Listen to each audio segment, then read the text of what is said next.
Avilio.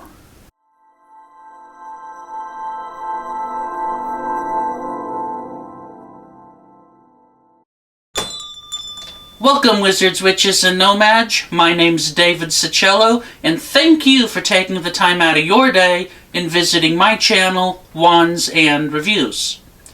I recently purchased a non-licensed Death Eater mask off of the internet. I knew when I placed my order for it, it was not going to be 100% accurate or in color, and that's fine with me because I'm going to repaint it anyways. But before doing any modifications or repainting work on this mask, I'm going to have to research the design and see if I can find a few decent images to work from. I was hoping I could identify this Death Eater mask. Unfortunately, I was unsuccessful, but I did find some decent images to work off of so that I can repaint it. But if you wanted to, you could go by the most recent release of the Toy Mystery Wands from the Noble Collection, because they pair this mask with the Thorn Wand. But that really doesn't mean anything. However, I was able to narrow it down to a handful of Death Eaters that could have worn this particular Death Eater mask, based on the Death Eaters that were present at the Battle of the Department of Mysteries in the Harry Potter film, Order of the Phoenix. This mask could have belonged to any of the following Death Eaters: Travers, Dolohov, Jugson, Walden McNair, or even Avery II. But from the information that I found from official sources, this particular Death Eater mask is simply labeled Unidentified Death Eater. That's not a lot of help. I really would like to know who this Death Eater mask belongs to. As I'm working on this mask, I'm going to try to remember to take photos and videos of the work I'm doing on it so that I can piece it together and make a comprehensive video from beginning to end on the progress of repainting this Death Eater mask. I know I said I was going to try to record myself while working on this Death Eater mask. I did not. It's a lot harder than you think to record yourself while working, especially when you're all by yourself and in the zone. But do not worry. Whenever I work on a project, I do take several progress pictures. And just for you, I've created a little slideshow to show you some of the progress I did while working on this Death Eater mask. When the Death Eater mask arrived in the mail, it came in a gray plastic mailer bag, and the Death Eater mask was inside a styrofoam package and held in place with little foam pieces. It was safely secured, and no damage occurred, though I would have liked it if the styrofoam pack was inside a cardboard box. When I removed the Death Eater mask from the styrofoam packaging, you can see that it's inside a heavy-duty zip-style bag. That was nice because it protected the mask from scratches, or if the package got wet, it kept it dry. The Death Eater mask is very detailed. I was surprised on how clean it actually was. I was expecting it to be some kind of cheap plastic mask with rough details, but the mask is thick and heavy and nicely made. There's not a lot that's going to have to be reworked or redone on this mask, and the quality, it really does make me happy for what it is.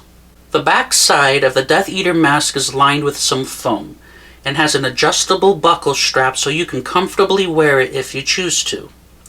I started off with carefully removing the foam lining so it will not get ruined while working on the mask. And as you can see, the lining is glued in. I could just leave the glue that is still inside the mask, but I cannot do that. I have to clean it out, or I will not be happy knowing there is messy old glue under the foam when I place it back in later.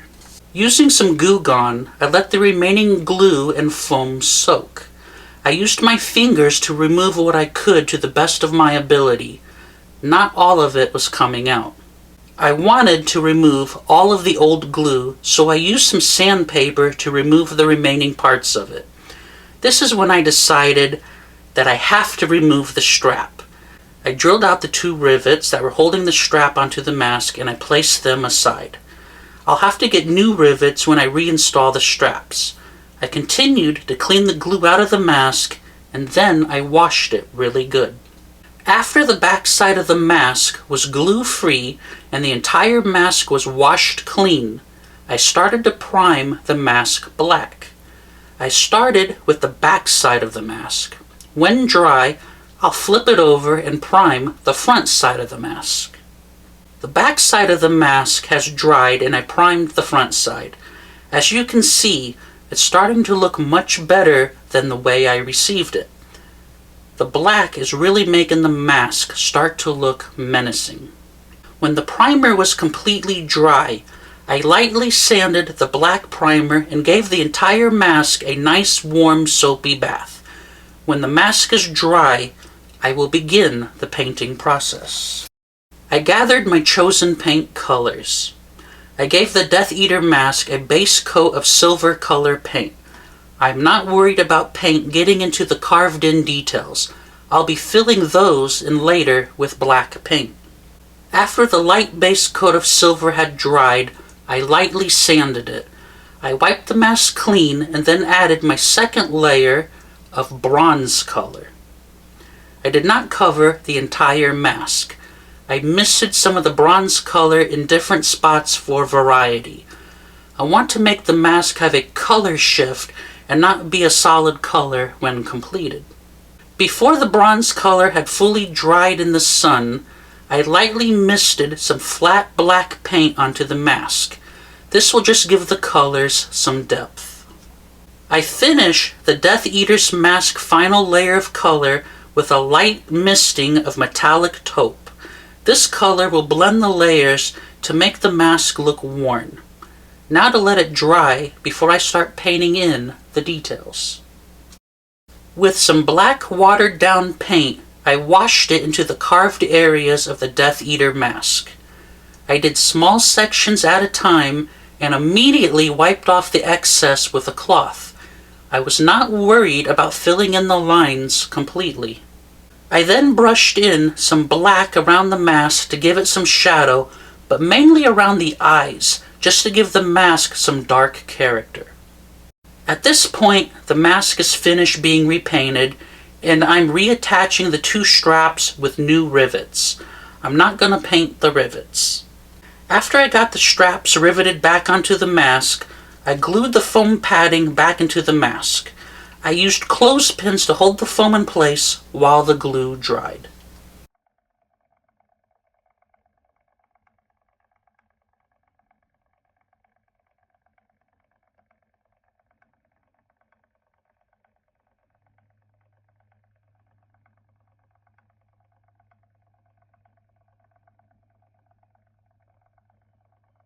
This is the finished result of my repainted, unofficial, unidentified Death Eater mask. I'm not going to be wearing this mask or anything, so eventually I'm going to hang it on my wall for a display.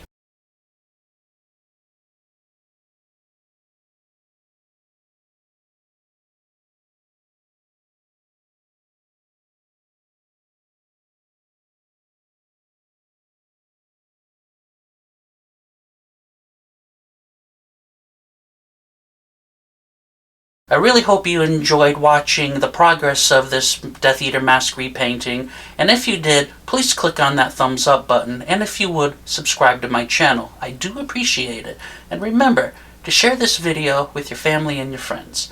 Thank you for visiting my channel today, and have a Death Eater friendly type of night.